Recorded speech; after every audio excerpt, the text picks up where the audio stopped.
So starting this new one today. Story behind this one is they've got circulation issues, a massive house, maybe 20 plus radiators, probably more, some underfloor heating, stuff like that. This is the setup at the moment. Osprey 2, 60 kilowatt. Got this job courtesy of the one and only Samson, so thanks for that, Danny.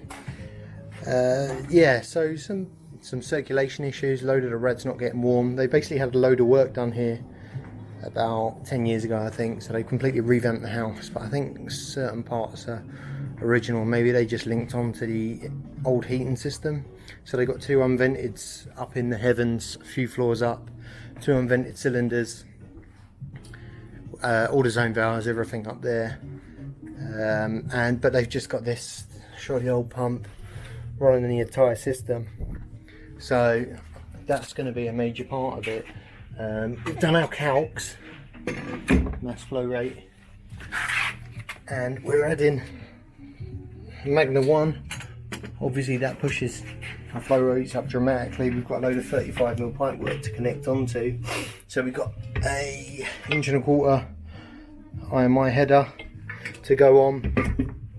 So we're going to, nearly tripped over, Magna 1 header, shunt pump, and just tidy up that bit and then rewire it all in and see how we get on. Some of the radiators may need some attention as well, so we might have to fiddle around with the valves, give the system a proper balance and whatnot. So we're about to start draining, and then we can start cutting into some of the old stuff.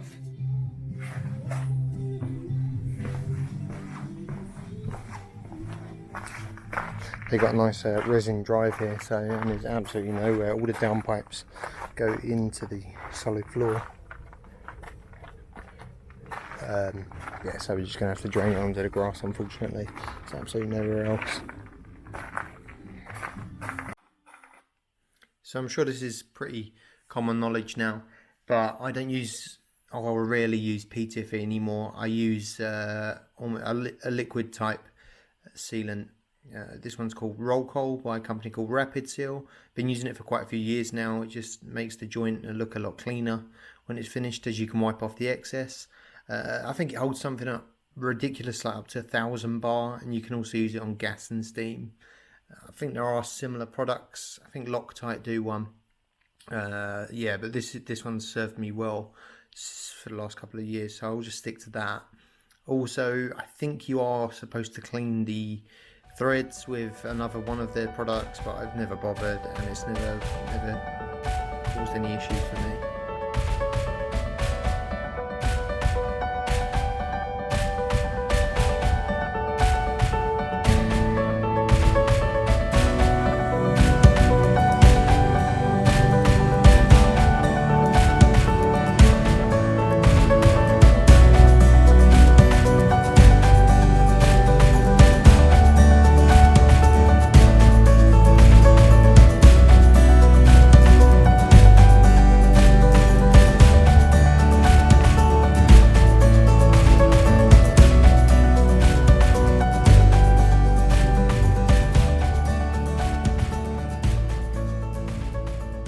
So we're pretty much all done on this one now.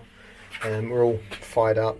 Boiler's reached temperature at the moment, but you can see the pumps are running. So just to go over it again, we had some major circulation issues here. There was a really small pump that was working okay, but it just wasn't big enough for the job. It's a huge house, 60 kilowatt boiler. So we've added a Grundfos Magna 1 IMI hydronic header, obviously your shunt pump. The reason we've added the Magna Clean is because the client wanted to be able to visually inspect the water quality of the system. Now I know that's not necessary, and the dirt separation element of the header will probably catch a lot more than that anyway. Another thing to note on the IMI headers, similar to the Spirotech, they have a nice gauze inside them, just to help catch any debris and remove any air, because obviously we've got deaerator as well. So she's all up and running, fired up. There's a pressurized system as well. Another thing to note is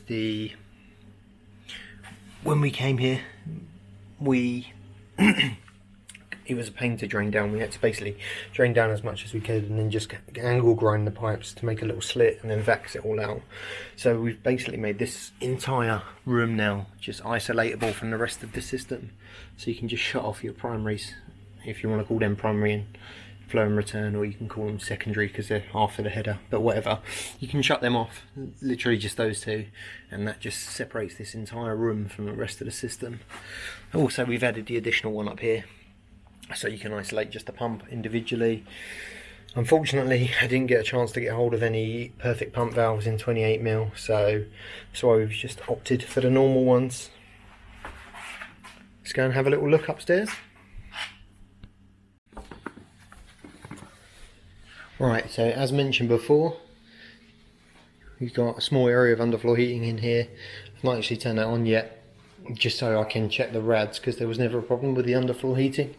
So just to let it do what it's got to do with the radiators.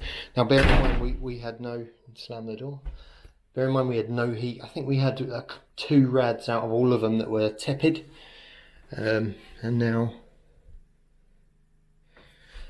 so that one, there's one in the box in over there. We've still got a couple of issues. This one here, stone cold, even the pipework going to it. So that's the old kind of classic radiator valves. So they're probably just jammed. One of them was closed when we came to fill up and vent. So potentially it's just stuck closed. Again, none of these rads are working at all.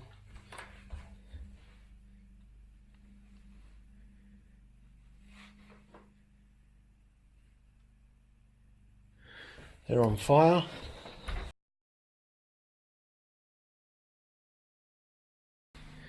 This one's hot. We've actually turned off all of the rads that are working up here, so anything you see now is just residual heat, because we're trying to get it to circulate around a couple of problem radiators. So there's one tower in here that works great, and then this one we've got nothing at all. Anything you can see there is just a reflection on the chrome.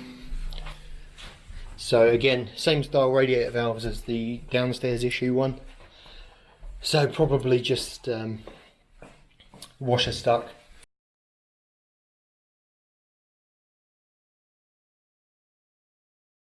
We have got these 2 radiators in this room. Are not working at all, but you can see, I don't want to tread in there because the camera will pick up the thermal print from my feet rather than, but there you go, you can see the pipework in the floor there going to either side of the radiator, so that just points out that it's probably just the valve. So it is getting to the valves aren't hot, but you can see the pipes going to it are hot. Really chuffed with this, just simply because it was the system definitely needed a larger pump. Because the larger pump definitely needed the header, because the header definitely needed a shunt pump. So that was just, theoretical. So the whole time you're doing it, even though you know it's right, you are questioning yourself whether it's going to be successful at the end. I don't know why. I'm sure we all do that. Yeah, so all in all, we've got, so the unvented cylinders are up here. I've tried not to touch too much of this. You'll see why in a second if I've got enough light. Just get my light. Check out that bypass. Nobody wants to be touching that. Yeah, I mean, some of the plumbing's questionable up here. Got a secondary return pump there that they've just said to the client that they don't need. They've just disconnected it, which sounds a bit suspect. They've probably more than likely wired it up wrong. Plumbed it in wrong. Realised it doesn't work, and then Yeah, just told the client that it's unnecessary. There is another secondary return pump in here that is wired in, but again, a water softener in there. I mean, it's not great. I'd love to say but it works, but it hasn't. They've had so many issues with this system since. Another thing I wanted to touch on is how good thermal imagery is to work out a system. So obviously this is a finished house, and you know, you can get a really good idea, not an exact idea, but using this and a bit of common sense and system knowledge, you can kind of work out what's what, where it starts, where it goes. So basically the pipework from the boiler room goes up into the ceiling void, and there's a couple of places, I keep slamming that fucking door. There's a couple of places where so it drops down here, goes into the floor, goes all the way. I have to tread carefully, so because the camera does pick up the hottest heat signature in focus, so you'll lose the reds now because it's picking up the red. You'll lose the pipes because it's picking up the red, but you can see they kick over there.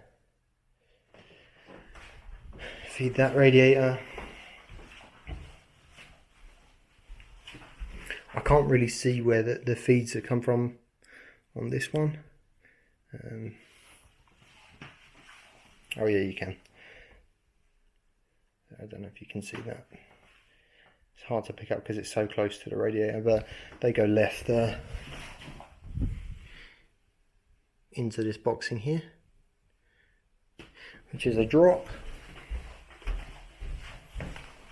and they don't feed that problem radiator. They come straight through that room. You can see this is the main run.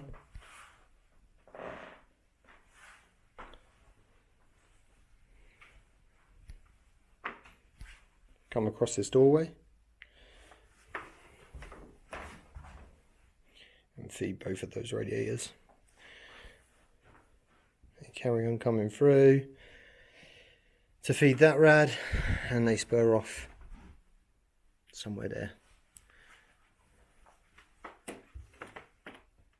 to feed that rad.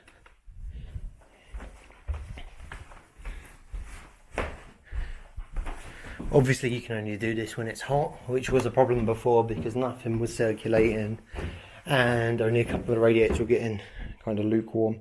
But you can see pipe run tees off there, shoots down the hallway there.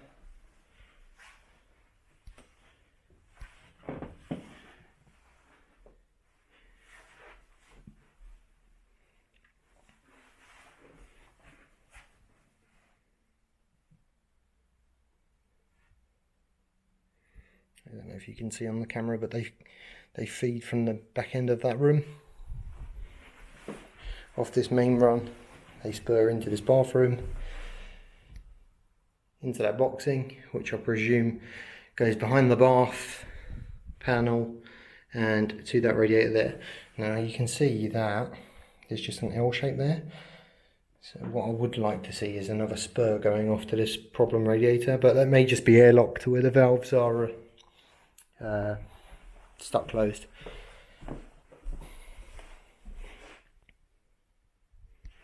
Again, the main run runs all the way through there, crosses this doorway. This is heating, by the way, obviously. Comes out here. It's obviously your main run.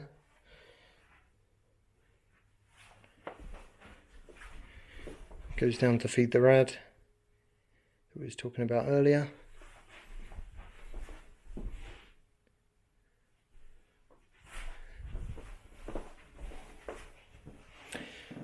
That is underfloor heating in there, so it's quite hard to determine exactly what's going on because it's the floor's at an even temperature. The underfloor heating's probably warmer or as warm as the primary flow and return. The main run is here, so this is something we didn't know before. I don't know if you can see it, that's your main drop, so that goes all the way up to the cylinders, and that is a stud wall.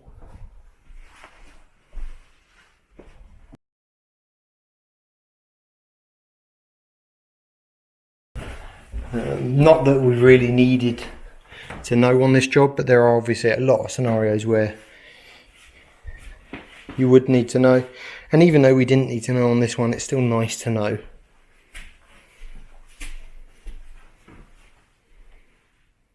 I presume everything here is fed from the eave space, which is why we're not picking up too much pipe work in the floors.